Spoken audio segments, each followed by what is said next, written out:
अस्सलाम वालेकुम students. PPSC preparation hub पे आपको वेलकम है। तो आज हम एम कैट और ई कैट का लेक्चर नंबर 4 हम स्टार्ट करेंगे। तो आप जानते हैं कि ये मैंने लेक्चर सीरीज़ उन स्टूडेंट्स के लिए स्टार्ट की है जो गरीब है, जो फ़ी पे नहीं कर सकते। आप जानते हैं कि एम कैट और ई कैट की एकेडमीज़ की बहुत भारी फीस हैं। फिर आपको अपने शहर में एकेडमीज़ की फैसिलिटी नहीं मिलती। अगर एकेडमीज़ की फैसिलिटी है भी तो वहाँ पर मयारी टीचर नहीं है, अनएक्सपीरियंस टीचर होते हैं। तो इसलिए मोस्टली जो स्टूडेंट्स का रुझान होता है वो बड़े सिटीज़ की तरफ जाते हैं। तो इसलिए बहुत सारे ऐसे स्टूडेंट्स होते हैं जो फ़ी पे नहीं कर सकते, या उनके पास करीब करीब उनके पास कोई अच्छी एकेडमी की फैसिलिटी नहीं होती। तो इसलिए मैंने सोचा कि मैं लेक्चर सीरीज स्टार्ट कर दूँ ताकि वो स्टूडेंट्स यहाँ से अपनी पूरी प्रेपरेशन कर सकें। तो अभी हमने फिज़िक्स को स्टार्ट किया हुआ है और ये सारे लेक्चर्स इंशाल्लाह ताला आपको पीएमसी के से जो सिलेबस आउटलाइन नया आया 2022 का, उसके अकॉर्डिंग आपको ये लेक्चर सीरीज मिलेंगे। तो आज का लेक्चर नंबर 4 है।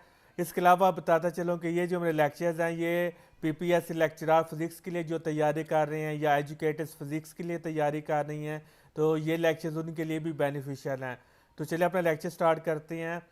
तो पहला पॉइंट हमारा आज के लेक्चर का, बॉडी स्टार्ट्स फ्रॉम रेस्ट। जब भी क्वेश्चन में आ जाए क्वेश्चन और मोशन से रिलेटेड हम ये बातें डिस्कस करेंगे। जब भी क्वेश्चन में आ जाए बॉडी स्टार्ट्स फ्रॉम रेस्ट, इसका मतलब उसकी इनिशियल वेलोसिटी क्या होती है, ज़ीरो होती है।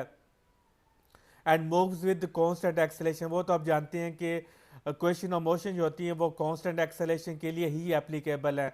जब एक्सेलेरेशन वेरिएबल हो जाता है तब हम क्वेश्चन ऑफ मोशन को हम यूज़ नहीं कर सकते। तो यहाँ पर हमारे पास मूव्स विद कांस्टेंट एक्सेलेरेशन है, तब हमारे पास क्या होता है, distance is directly proportional to time square. तो जब हमारे पास क्वेश्चन में ये स्टेटमेंट आती है तो तब आपने क्या करना है, आपने ये क्वेश्चन आपने नहीं लिखनी कि एस इज इक्वल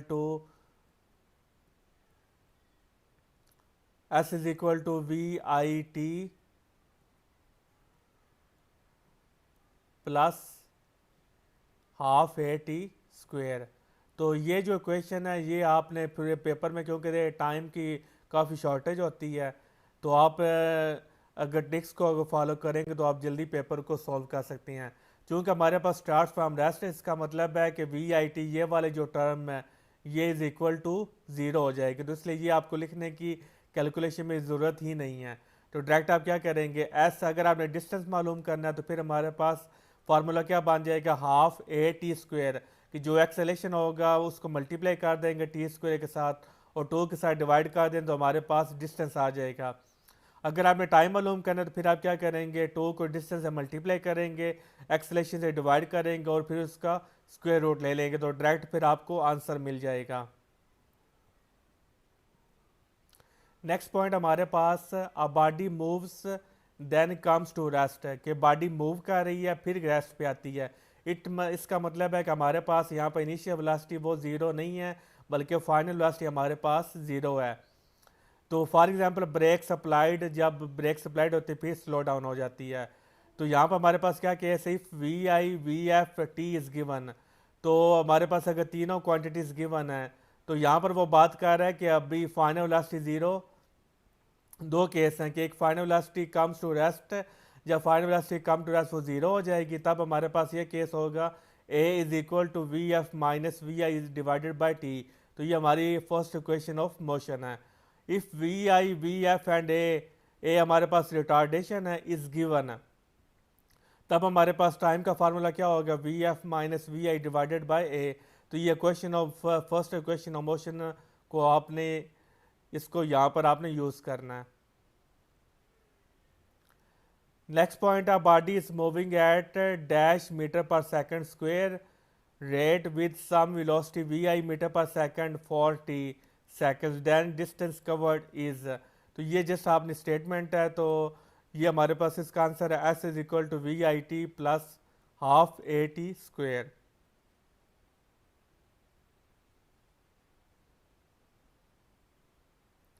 अब बहुत ही इंपॉर्टेंट टॉपिक जो पेपर में पूछा जाता है, distance covered by freely falling body. तो सबसे पहले आपको मालूम होना चाहिए कि फ्रीली फॉलिंग बॉडीज़ क्या होती हैं। देखिए वैसे डेली लाइफ हमारे पास ये रेजिस्टेंस मौजूद होती है, जब भी आप किसी बॉडी को ऊपर की तरफ फेंकते हैं तो हमारे पास दो फोर्सेस एक्ट करती हैं। तो नीचे की तरफ क्या एक्ट करती है, ग्रेविटेशनल फोर्स एक्ट करती है, और जो अपवर्ड होती है वो हमारे पास एयर रेजिस्टेंस वो हमारे पास एक्ट करती है। तो जब भी हमारे क्वेश्चन में हम पूछा जाता है तब हम एयर रेजिस्टेंस को निगलेक्ट कर देते हैं। तो ये मैंने लास्ट लेक्चर में आपको बताया था कि किसी भी चीज़ को हम निगलेक्ट उस वक्त करते हैं जब उसको निगलेक्ट करने से क्वेश्चन पे हमारे पास कोई फ़र्क ना पड़े, यानी कि वो चीज़ बहुत ही वेरी वेरी स्मॉल क्वांटिटी में, स्मॉल अमाउंट में मौजूद हो, तब हम उसको निगलेक्ट कर सकते हैं। तो यहाँ पर जितने भी क्वेश्चन हमारे पास होती हैं तो वो बहुत ज़्यादा हाइट की वहाँ पर बात नहीं होती। इसका मतलब है वहाँ पर एयर प्रेशर कम है, मतलब एयर रेजिस्टेंस कम है। तो लिहाजा एयर रेजिस्टेंस जब बहुत ही कम है तो हम वहाँ एयर रेजिस्टेंस को निगलेक्ट कर सकते हैं। तो लिहाजा सिर्फ और सिर्फ हमारे पास ग्रेविटेशनल फोर्स ही हम कंसीडर करते हैं। तो फ्रीली फॉलिंग बॉडी का मतलब है वो बॉडी जिस पर सिर्फ और सिर्फ ग्रेविटेशनल फोर्स एक्ट करे, उसको हम कहते हैं कि वो बॉडी फ्रीली फॉल है, फ्री फॉल है।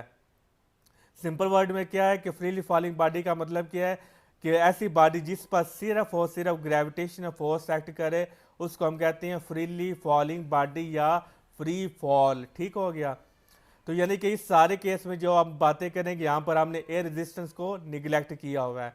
तो अब हमने क्या किया कि distance covered by freely falling body, तो वो क्या होगा, S is equal to half G T square. ये आपको वैल्यू वैसे ही याद रखनी चाहिए कि जब हमारे पास वो पूछे कि जी कितना डिस्टेंस कवर किया, तो आप क्या करें, डायरेक्ट ये फार्मूला लिखने की ज़रूरत नहीं है। डायरेक्ट आप क्या करें, 4.9 और जो हमारे पास टाइम होगा उसका स्क्वायर लें और 4.9 से क्या कर दें, मल्टीप्लाई कर दें। और अगर आप क्वेश्चन को मज़ीद आसान करना चाहते तो फिर आप क्या कर दें, 5 इसको कर दें और टी स्क्वायर से मल्टीप्लाई कर दें। अब आपने देखना कि जो आपके पास चार ऑप्शंस होंगे तो वो 5 के जो जब आप 5 को इस टी स्क्वायर से मल्टीप्लाई करेंगे तो कौन सा आंसर इसके ज़्यादा करीब होगा, तो वो फिर आपने उस पर टिक कर देना। क्योंकि यहाँ पर आपने राउंड ऑफ किया है तो 5 आपका लाया है, तो आपका आंसर थोड़ा सा क्या होगा, ज़्यादा होगा। तो जो भी आंसर है इसके करीब करीब होगा उस पर आपने टिक कर देना है। अगर फॉर एग्जांपल वो चारों ऑप्शंस में कोई मार्जिन ज़्यादा नहीं रखता, यानी कि चारों ऑप्शंस करीब करीब ही एक दूसरे के होते हैं, तो फिर आप इस फार्मूले की तरफ जाएं। अगर चारों ऑप्शन में बहुत ज़्यादा गैप है, मतलब एक ऑप्शन 10 है, दूसरा 40 है, फिर तीसरा 90 है, चौथा 200 है, यहाँ पर बहुत ज़्यादा गैप है, तो फिर आप इस फार्मूले के साथ जाएं। अगर क्वेश्चन इस तरह का हो कि 9, 10, 11, 12, तो फिर आप इस फार्मूले से जाएं। इस फार्मूले से अगर आप जाएंगे तो फिर गलती के चांस बहुत ही कम होंगे, यानी कि ना होने के बराबर होंगे। लेकिन आपने देख लेना कि अगर ऑप्शंस में बहुत ज़्यादा गैप है तो फिर आप इस ऑप्शन के साथ जाएं। अगर ऑप्शन में गैप नहीं है तो फिर आप इसके साथ जाएं। ठीक हो गया। और ये बहुत ही इंपॉर्टेंट आपके शॉर्ट ट्रिक है और ये पेपर में बहुत ज़्यादा पूछा जाता है कि जब भी आपसे डिस्टेंस के ऊपर पूछे तो आप क्या करें, S is equal to 4.9 multiply by T square. आप दो केसेस होते हैं कि जब बॉडी नीचे से ऊपर जाती है या ऊपर से नीचे आती है, तब भी आपने क्या करना, नीचे से ऊपर जाए तब भी 4.9, ऊपर से नीचे है तब भी 4.9। लेकिन जब बॉडी नीचे से ऊपर जाती है तब क्या आंसर होगा, -4.9, और जब ऊपर से नीचे आती है तो फिर क्या होगा, +4.9। एस इन 1 सेकेंड, फर्स्ट सेकंड में अगर आपने मालूम करें तो आप क्या करेंगे, 5 को 1 से मल्टीप्लाई कर दे तो 1 का स्क्वायर 1 होगा, हमारे पास 5 मीटर होगा। डिस्टेंस इन 2 सेकेंड्स, 2 सेकेंड्स हमारे पास 20 मीटर वो डिस्टेंस ट्रेवल करेगा। 3 सेकेंड्स में 45 मीटर। तो अब देख लें S1, S2 और S अगर हम रेशो लें तो S1 5, 20, ये भी पेपर में पूछा जाता है कि फ्रीली फॉलिंग बॉडी में रेशियो क्या होती है, तो रेशियो हमारे पास क्या होगी, 1:4:9, क्योंकि ये फिक्स्ड है, ये चेंज नहीं होगा। ठीक है, इसको आप जुबानी भी याद रख सकती हैं। जब भी बॉडी ने फ्रीली फॉल करना है तब ये वैल्यूज आपकी हमेशा यही रहेंगी, ये चेंज नहीं होंगे, चाहे बॉडी लाइटर हो चाहे बॉडी हैवी हो। जब भी वो अंडर द ग्रेविटेशनल फोर्स, सिर्फ और सिर्फ ग्रेविटेशनल फोर्स के अंडर जब वो नीचे गिरता है, तो चाहे बॉडी जितनी मर्जी भारी हो चाहे बॉडी जितनी मर्जी हल्की हो, सारे एक ही टाइम पे वो नीचे फॉल करेंगे और सेम उनका डिस्टेंस ट्रेवल होगा। तो S1, S2 और S3 में कितनी रेशियो है, 1, 4 और 9 की। तो देखिए फिजिक्स इतना ब्यूटीफुल सब्जेक्ट है कि आप क्वेश्चन ऑफ मोशन को यूज़ करके आप प्रिडिक्ट कर सकते हैं कि बॉडी 3 सेकंड के बाद कहाँ पर होगी। 2 सेकंड्स के बाद कहाँ पर होगी, 1 सेकंड बाद कहाँ पर होगी, 10 मिनट के बाद कहाँ पर होगी। तो फिजिक्स इतना, ये जो आपको क्वेश्चन ऑफ मोशन आप यूज़ करती हैं, तो इसका मतलब है इसकी मदद से आप अपनी सारी मोशन को प्रिडिक्ट कर सकती हैं कि हमने इस टाइम में हमने ट्रैवल करना है, तो इस टाइम के बाद हम कहाँ पर होंगे। तो इतनी ये बेनिफिशियल क्वेश्चन ऑफ मोशन है, जिसके मदद से आपने वो बैलिस्टिक मिसाइल, ये सारा कुछ आप इसके मदद से ही वो बनाती हैं। Distance covered in nth second. तो अगर हमारे पास nth सेकंड हो, यानी कि हमारे पास वो टाइम बहुत ज़्यादा होगी, तो उसे जनरल कर दिया, तब हमारे पास फार्मूला क्या होगा, s is equal to g/2 multiply by 2n-1 is equal to 5। क्योंकि g की वैल्यू 10 होती है, तो हमारे पास फार्मूला क्या बनेगा, 2n-1। तो फर्स्ट सेकंड में हमारे पास क्या होगा, 5 मल्टीप्लाई 2-1, तो देख ले 5 मीटर। तो ये हमारे पास जनरल फार्मूला है। तो मैं आपको सजेस्ट नहीं करूँगा ये याद रखें, क्योंकि इतने फार्मूले याद रखना वेरी डिफ़िकल्ट होता है। लेकिन जस्ट एज अ रिमाइंडर आप ये भी फार्मूला आप यूज़ कर सकते हैं। अगर ये आपको फार्मूला याद कर ले, तो इसका मतलब है टाइम जितना मर्जी दे दें, डायरेक्ट आप क्या कर दें, उसमें से आप फिर आंसर आप मालूम कर सकती हैं। तो ये दूसरा मेथड है, इस मेथड से भी आप फॉलो कर सकती हैं। और ये भी एक मेथड है। यहाँ पर आपने क्या करना था कि 5 को t² से मल्टीप्लाई करना है। तो यहाँ पर आपको क्या होगा कि यहाँ पर आपने ये फार्मूले में जस्ट वैल्यूज पुट करनी है कि फर्स्ट सेकंड में या सेकंड थर्ड जो भी वो यानी की वैल्यू होगी, तो वो फिर आपने पुट कर देनी है। आंसर दोनों में सेम होंगे, आंसर चेंज नहीं होंगे। Newton laws of motion, these laws are applicable, a very important point, if speed of body is less than the speed of light। अगर न्यूटन के लॉज वहाँ पर ही सिर्फ एप्लीकेबल है जहाँ पर स्पीड बहुत ज़्यादा नहीं होती। स्पीड ऑफ लाइट क्या होता है, 3 × 10⁸ मीटर पर सेकंड, यानी कि 3 के साथ आपने कितनी जीरोस लगानी है, 8। 1, तो अब देख लें, 1, 10, 100, 1000, 10,000, 100,000, मिलियन, 10 मिलियन, 100 मिलियन। तो इतना आपको वो क्या करना है, ये स्पीड 1 सेकंड में स्पीड ऑफ लाइट, जो लाइट इतना ट्रैवल करती है, वेरी हाई स्पीड है। इससे ज़्यादा स्पीड यूनिवर्स में अभी तक हमें अचीव नहीं हो सकती, और कोई भी बॉडी इस स्पीड से मूव नहीं कर सकता। तो न्यूटन के लॉज तब तक ही वैलिड है जब स्पीड बहुत कम होगी as compare to speed of light. जितना स्पीड ऑफ लाइट के पास जाएंगे, न्यूटन के लॉज फिर आप नहीं लगा सकते। तो न्यूटन का first law, body maintains its rest state और uniform motion state unless a force applied. तो फर्स्ट लॉ क्या करता है, फर्स्ट लॉ डिफाइन फोर्स को करता है। बहुत इंपॉर्टेंट पॉइंट आपसे पूछ सकता है कि फोर्स की डेफिनेशन क्या है, तो फोर्स को क्या चीज़ डिफाइन करते हैं। तो न्यूटन का फर्स्ट लॉ क्या करता है, फोर्स को डिफाइन करता है।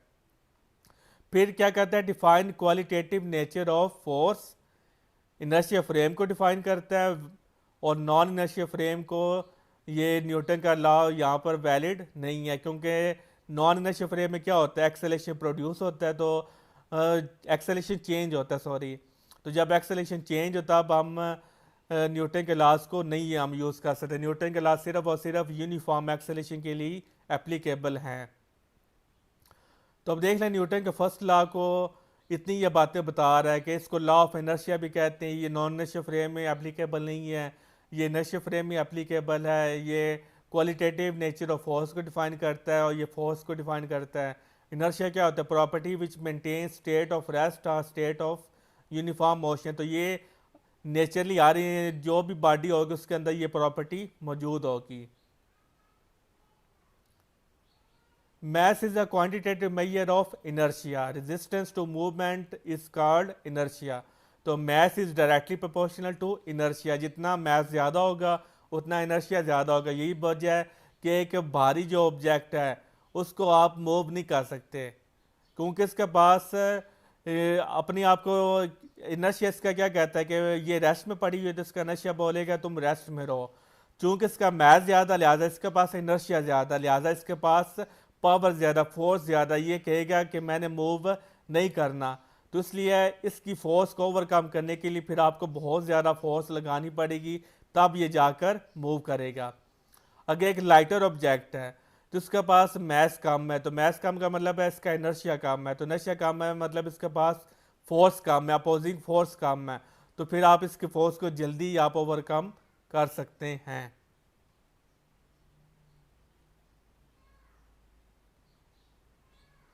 अब हम बात कर लेते हैं न्यूटन सेकंड लॉ की। ये न्यूटन की सेकंड लॉ की डेफिनेशन है कि जब भी फोर्स अप्लाई होती है तो उसी डायरेक्शन में एक्सेलेरेशन प्रोड्यूस होता है। तो acceleration is directly proportional to force, तो acceleration is inversely proportional to 1/m। तो ये हमारा फार्मूला बनता है F is equal to m में।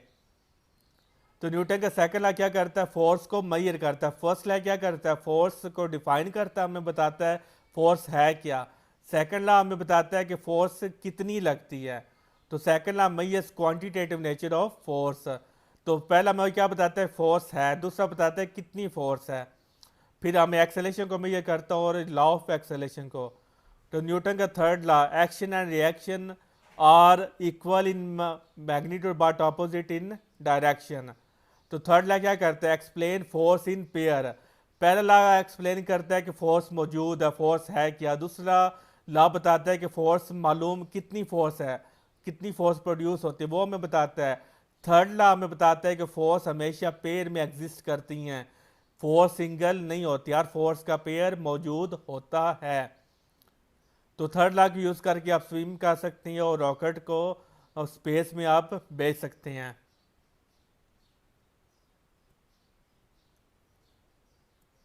We cannot find the resultant of action and reaction forces because they cannot balance each other as they act on different bodies, not on the same body। बहुत important point है कि हम third law की we cannot find the resultant of action and reaction forces. तो action reaction forces का हम resultant find नहीं कर सकते क्योंकि ये they can not balance each other. तो ये बैलेंस नहीं करती बल्कि डिफरेंट बॉडीज पे एक्ट करती हैं, तो इसलिए हम इनका रिजल्टेंट फाइंड नहीं कर सकते। फिर है linear momentum, product of mass and velocity is called momentum. Quantity of motion of moving body is also called momentum. तो ये वेक्टर क्वांटिटी है, इसके डायरेक्शन वेलोसिटी के डायरेक्शन में होती है। तो इसका यूनिट होता है kilogram metre per second. Paper में ये भी पूछ सकता है कि न्यूटन सेकंड किसका यूनिट है, तो आपने बताना है मोमेंटम का। ये भी पूछ सकता है कि न्यूटन सेकंड किसके इक्वल है, तो आपने बताना है kilogram metre per second. Dimensions आपने एम कैट के लिए, ई कैट के लिए बहुत ज़्यादा इस पर फोकस करना है, डायमेंशंस बहुत ज़्यादा इंपॉर्टेंट हैं। Momentum and Newton second law. तो मोमेंटम और न्यूटन के सेकंड लॉ में क्या रिलेशन है, F is equal to del P divided by T. Impulse क्या होती है, when large variable act force. जब इम्पल्स सिंपल आप ये कह लें कि जब force very very short time के लिए इंटरवल के लिए एक्ट करते हैं, ये उसको हम क्या कहते हैं, इम्पल्स कहते हैं। का मतलब है पर्टिकुलर सेकंड पर जो फोर्स एक्ट करते हैं उसको हम क्या कहते हैं, इम्पल्स। इसको हम झटके की फोर्स भी कहते हैं। सिंपल आप ये कह लें कि इस सेकंड पर जो फोर्स एक्ट की है वो हमारी क्या है, इम्पल्स। इस मोमेंट पे जो फोर्स एक्ट की है वो हमारी क्या, इम्पल्स है। जैसे एक जो बैट्समैन है वो क्रिकेट बॉल को हिट करता है, तो जब वो क्रिकेट बॉल को हिट करेगा वो हमारी क्या होगी, इम्पल्स होगी। और फुटबॉल को किक मारते हैं वो हमारी क्या होगी, इम्पल्स होगी। तो इम्पल्स का फार्मूला क्या होता है, एफ क्रॉस टी। तो एफ क्रॉस टी इसके इम्पल्स दो फार्मूले हैं, एफ क्रॉस टी और दूसरा फार्मूला है I is equal to del P. तो change in momentum is also called impulse. ये भी एमसीक्यू में आ सकता है कि change in momentum is also called impulse, या impulse is also called change in momentum. और सेकंड डेफिनेशन है फोर्स और टाइम को मल्टीप्लाई कर दे तो हमारे पास क्या हासिल होता है, इम्पल्स हासिल होती है। तो क्योंकि जो इम्पल्स है वो मोमेंटम के इक्वल है, तो लिहाजा मोमेंटम का यूनिट क्या था, न्यूटन सेकंड। तो इम्पल्स का भी यूनिट क्या होगा, न्यूटन सेकंड या kilogram metre per second. Direction, इसकी भी डायरेक्शन मोमेंटम के डायरेक्शन में होती है और इसकी वही डायमेंशन होगी जो मोमेंटम की डायरेक्शन होंगी। If body is moves with constant velocity then impulse change momentum is zero. तो जब चेंज मोमेंटम जीरो होगा तब हमारी इंपल्स जीरो होगी, क्योंकि डेल पी का मतलब क्या, चेंज इन वेलोसिटी। कौन से वेलोसिटी का मतलब है कि जब वेलोसिटी चेंज ना हो।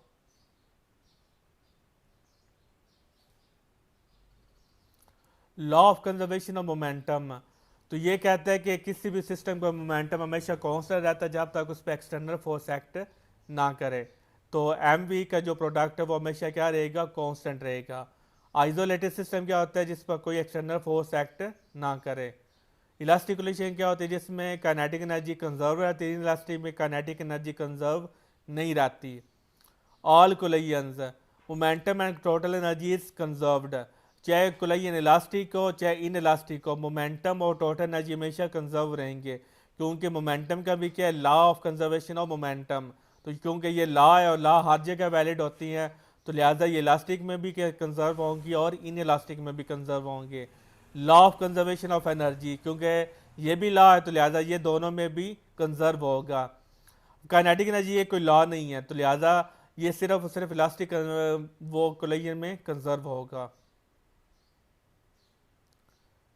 इलास्टिक कोलिजन में क्या होता है, body separate after collision, bodies collision के बाद अलग अलग हो जाती है। Body should be solid and hard, तब इलास्टिक कोलिजन होगी। Bounce back of ball from wall और फ्लोर, ये इसकी एग्जांपल है। इन इलास्टिक में क्या होती है, body stick together after collision, कि बॉडी कोलिजन के बाद अलग अलग नहीं होते बल्कि चिपक जाती हैं। बॉडी शुड बी सॉलिड और सॉफ्ट, तो हार्ड जब बॉल्स होंगी तब इलास्टिक कोलिजन होगी, जब सॉफ्ट बॉल होंगे तब इन इलास्टिक कोलिजन होगी। तो इसकी एग्जांपल है collision of ball from sand और बेड फॉर्म, तब वो क्या होती, चिपक जाएगी।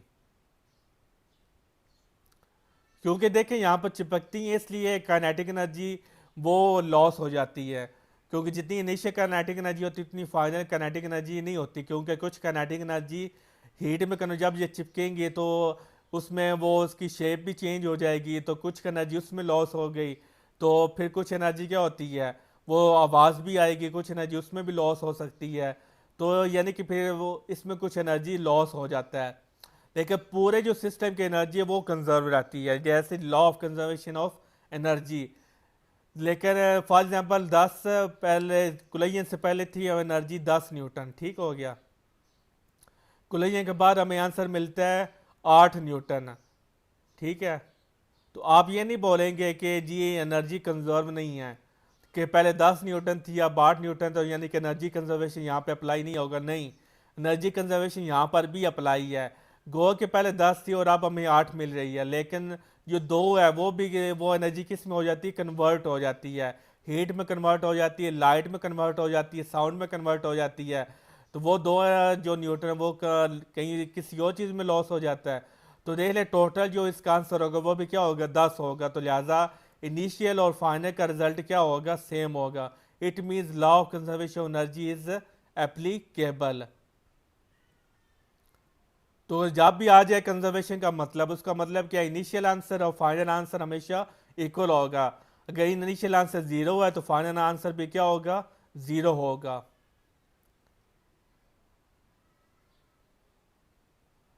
फिर है elastic collision in one dimension. Relativistic velocity before and after collision. Relative velocity क्या होती है, एक दूसरे के लिहाज से वेलोसिटी जो आपकी होती है। जैसे आप गाड़ी में बैठे हो, ठीक है, तो जब आप गाड़ी में बैठे हो तो गाड़ी के अंदर जो सारे पैसेंजर्स हैं तो वो एक दूसरे के लिहाज से आपकी वेलोसिटी क्या है, 0 है, क्योंकि वो आपके लिहाज से पोजीशन चेंज नहीं कर रहा, ना आप उसके लिहाज से पोजीशन चेंज कर रहे हैं। लेकिन बाद जो बंदा खड़ा है उसके लिहाज से आपकी वेलोसिटी 0 नहीं है, क्योंकि आप क्या कर रहे हैं, मूव कर रहे हैं। तो यानी कि एट अ टाइम आप रेस्ट में भी हैं और एट अ टाइम आप मूव भी कर रहे हैं। जो गाड़ी के अंदर बैठे हैं उनके लिहाज से आप रेस्ट में हो, तो लेकिन जो गाड़ी के बाहर है उनके लिहाज से आप मूव कर रहे हैं, तो इसको हम कहते हैं रिलेटिव वेलोसिटी। तो ये आइंस्टाइन ने भी यही कहा था कि कोई भी चीज़ एब्सोल्यूट नहीं होती, हमेशा रिलेटिव होती है।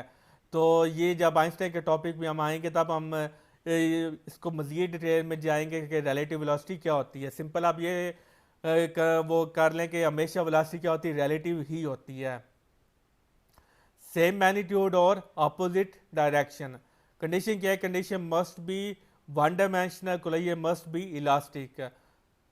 तो relative speed is of approach is equal to relative speed of separation. तो ये हमारे पास इलास्टिक कोलिजन में होगा, कि जितनी स्पीड इनिशियल है उतनी स्पीड फाइनल है। अप्रोच का मतलब है आप करीब जा रहे हो, सेपरेशन का मतलब है आफ्टर कोलिजन।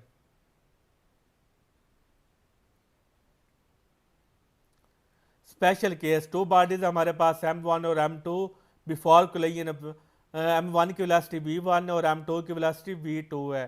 आफ्टर कोलिजन इसकी v1 प्राइम होगी और इसकी वेलोसिटी v2 प्राइम होगी। दे कोलाइड हेड ऑन कोलिजन।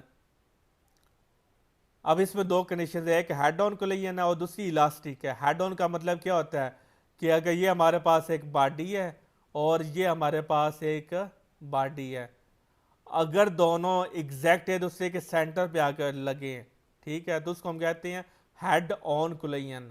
बिल्कुल एक स्ट्रेट पे आके इसको ये आकर किक करे। फिर हमारे पास क्या होता है, m1 मैथ उनका इक्वल रहेगा और v1 प्राइम की वेलोसिटी v2 हो जाएगी और v2 की वेलोसिटी v1 हो जाएगी। सेकंड हमारे पास m1 is equal to m2, तो v2 की वेलोसिटी क्या हो जाएगी 0 और m2 रेस्ट में आ जाएगा और v1 प्राइम की वेलोसिटी 0 होगी, v2 प्राइम की वेलोसिटी v1 हो जाएगी। इस पॉइंट को आप छोड़ दें। फिर total momentum of all fragments,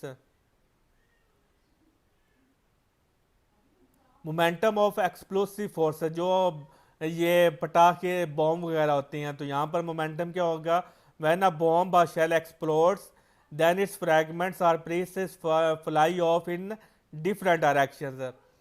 तो डिफरेंट डायरेक्शन में इसलिए फॉल करते ताकि टोटल मोमेंटम क्या रहे, कंजर्व रहे। जितना मोमेंटम इनिशियल उतना मोमेंटम फाइनल होगा। तो total momentum of all fragments is equal to initial momentum of bomb और शेल, क्योंकि बॉम्ब शुरू में रेस्ट में होता है तो लिहाजा उसका इनिशियल मोमेंटम जीरो होगा। तो जो फाइनल मोमेंटम उसका वो भी क्या होगा, जीरो होगा, क्योंकि जब डिफरेंट डायरेक्शन में वेलोसिटी मूव कर रही हैं और सबकी वेलोसिटी क्या होती है, सेम होती है। जैसे v1 एक हमारे पास वेलोसिटी और एक हमारे पास v2 वेलोसिटी है, तो आप जानते हैं कि अपोजिट डायरेक्शन जब होती है तो तब हम क्या यूज़ करते हैं, नेगेटिव का साइन यूज़ करते हैं। तो फिर इसका आंसर क्या होगा, हमारे पास ज़ीरो ही आएगा। इसलिए मोमेंटम को कंजर्व करने के लिए सारे जो फ्रैगमेंट्स है वो डिफरेंट डायरेक्शंस में फॉल करते हैं। फिर जो बुलेट है, या अगर आपने ऑब्जर्व किया होगा जब हम गोली चलाते हैं तो जो बंदूक गोली आगे तरफ जाती है और बंदूक पीछे की तरफ झटका खाती है, तो बंदूक का पीछे आना ये भी इस वजह से होता है ताकि मोमेंटम को हम कंजर्व कर सकें, क्योंकि नेचर ही है कि मोमेंटम में कंजर्व होने, इसलिए जब भी आप गोली फायर करेंगे बंदूक ने लाजमी तौर पे पीछे आना है। अगर बंदूक पीछे ना, इसका मतलब मोमेंटम कंजर्व नहीं होगा, तो वो फिर लॉ डिस्टर्ब हो जाएगा, तो ये इम्पॉसिबल है। बुलेट ऑफ मैथ, बुलेट का मैथ एम है क्योंकि छोटा मैथ है, और गन का मैथ ज़्यादा, इसलिए इसको हमने कैपिटल एम से डिनोट किया है। बुलेट मूव्स फॉरवर्ड, तो उसकी वी वेलोसिटी फॉरवर्ड मूव करती है। गन मूव्स बैकवर्ड, उसकी वेलोसिटी को यहाँ पर वी प्राइम लिया है। तो रिकॉइल ऑफ गन, यानी कि रिकॉइल का मतलब है गन का वापस आना। तो रिकॉइल वेलोसिटी किस वेलोसिटी से गन वापस आती है, तो ये भी आप मालूम कर सकती हैं। एम उसका बुलेट का मैथ है और गन का मैथ, और जितनी वेलोसिटी से बुलेट फायर हुई है, तो ये आप उससे मालूम कर सकते हैं कि गन की क्या वेलोसिटी है। Negative sign means opposite direction of V and V prime due to Newton second, due to Newton third law. Momentum is conserved, initial momentum is equal to final momentum. तो यहाँ पर जो gun की जो velocity है वो very very less velocity as compare to bullet. तो bullet तो बहुत तेज़ी से फायर करता है, वो फायर होती है, लेकिन जो बंदूक है वो बहुत ही कम वेलोसिटी से पीछे की तरफ आती है। इसके रीज़न क्यों, क्योंकि बुलेट का मैथ ज़्यादा होता है और गन का मैथ क्या होता है, कम होता है। अब देखिए यहाँ पर बुलेट का मैथ ज़्यादा है और गन का मैथ क्या है, वो कम है, तो ये फ्रैक्शन अप्रोक्सीमेटली क्या हो जाएगी, ये फॉर एग्जांपल यहाँ पर अप्रोक्सीमेटली 1 के इक्वल आंसर आएगा, क्योंकि ये वेरी वेरी स्मॉल क्वांटिटी है, उसका कुछ ना कुछ तो मैथ होगा, या पॉइंट्स में कह ले 0 पॉइंट समथिंग, तो उसको जब वी से वी क्या है, ये बहुत बड़ा है। तो लेकिन ये जो फ्रैक्शन है ये बहुत छोटी हो गई है, तो ये इतनी छोटी, ये सॉरी यहाँ पर मैंने 1 बोला, ये 1 नहीं आता, तो यहाँ पर आंसर आएगा 0 पॉइंट, ये सॉरी अगेन यहाँ पर वो आपको क्लियर कर दो, ये आंसर 1 नहीं आता बल्कि इस तरह का आंसर आएगा। ठीक है, जब आप m और डिवाइडेड बाय कैपिटल M को करेंगे 2 8 लेट्स सपोज इस तरह का आंसर आया। तो जब इतने छोटे आंसर को जब आप इससे मल्टीप्लाई करेंगे तो ये आंसर थोड़ा सा ही बड़ा होगा। तो वो थोड़ा सा आंसर हमारा क्या होगा, बंदूक की वेलोसिटी। तो आप एक्सपेरिमेंटली भी आप फिर ऑब्जर्व कर पाएंगे कि बंदूक की वेलोसिटी हमारे मैथमेटिकल फार्मूले से भी वही आ रही है जो हमने ऑब्जर्व किया। तो इस फार्मूले से बंदूक की वेलोसिटी क्या आती है, कम आती है। A jet ceases another jet, एक जेट है वो दूसरे जेट को चेज कर रहा है। ओपन फायर, दोनों क्या करते हैं, फायर को ओपन करते हैं। कि यानी कि ये एक जेट है, ये इस तरफ जा रहा है और ये जेट इस तरफ आ रहा है। ठीक है, चेज करना मतलब दोनों एक दूसरे की को आपस की तरफ जा रही हैं। तो यहाँ पर एक फायर होता है, वो भी इस डायरेक्शन में जाएगा, और यहाँ पर एक फायर होता है, वो क्या जाएगा, इस डायरेक्शन में। ठीक है, a jet chases another jet, open fire, speed of chasing jet decreases at fire time according to Newton third law. Fire moves forward, so jet has a thrust backward. तो वो कहता है कि जब एक जेट दूसरे जेट को chess कर रहा होता है, इसकी एग्जांपल ले लेंगे, ये जेट क्या कर रहा है, इसको चेस कर रहा है। तो speed of chasing jet decreases, तो उसकी जो स्पीड है वो क्या करेगी, चेजिंग की डिक्रीज करेगी at fire time according to Newton third law. क्योंकि ये अगर आगे की तरफ जा रही है तो उसका थ्रस्ट क्या होगा, बैकवर्ड होगा। तो चूंकि दोनों के डायरेक्शन अपोजिट है तो लिहाजा वेलोसिटी क्या हो जाएगी, कम हो जाएगी। तो ये आज का लेक्चर नंबर 4 था। यहाँ पर हमारा लेक्चर कंप्लीट हुआ। इसके बाद हम शायद हम MCQs की तरफ हम जाएं या फिर इंपॉर्टेंट पॉइंट्स की तरफ जाए, तो वो मैं फिर देख लूँगा। तो होप्स आपको आज का लेक्चर पसंद आया होगा। तो मिलते हैं नेक्स्ट लेक्चर में, तब तक अपना ख्याल रखिएगा। अल्लाह।